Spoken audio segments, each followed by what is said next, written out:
Il arborait un sourire d'ange, un œil malin derrière sa frange.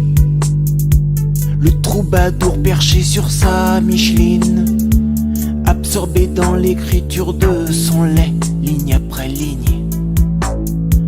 Il était parti à l'aveuglette, en quête de sa mandoline, perdu lors d'un duel avec une espèce de tartempion qui l'avait aspergé de poudre d'esperluette.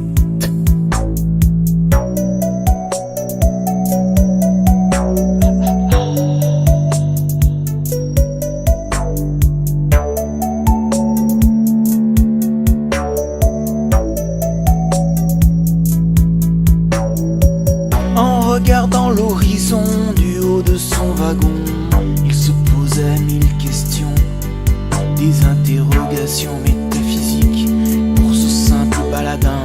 Oh, me direz-vous, quel effort stratosphérique. Dans sa mémoire, il se souvient de ce doux matin où l'a envahi un immense chagrin au pays du soleil levant, un souvenir déchirant sur les rivages d'un fleuve flamboyant.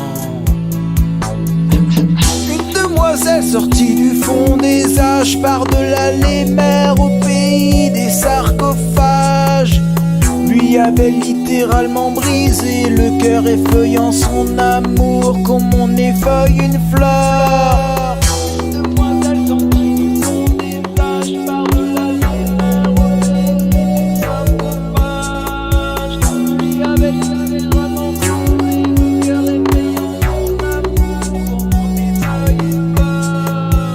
Sur le papier froissé de son carnet, il écrivait ses larmes, se remémorant le jour où il perdit son âme, s'écroulant à terre d'un chagrin intense, là au milieu d'un champ immense.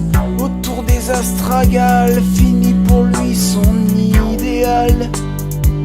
Le yakamoz éblouissait ses paupières closes, tandis qu'elle gardait fermées ses lèvres roses.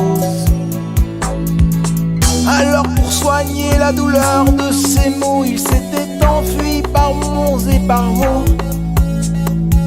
pour arriver jusqu'ici où il avait perdu son défi. Juste pour soigner sa douleur.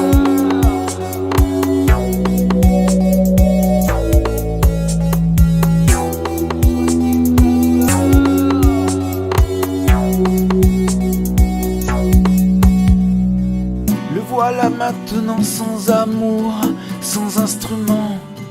Quel gageur cette histoire, il a souffert, vous pouvez me croire. J'ai décidé de l'adouber, de lui montrer la sagesse et la piété.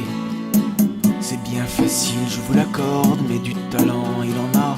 Les mots, c'est dans ses cordes, puisqu'une histoire a toujours une fin.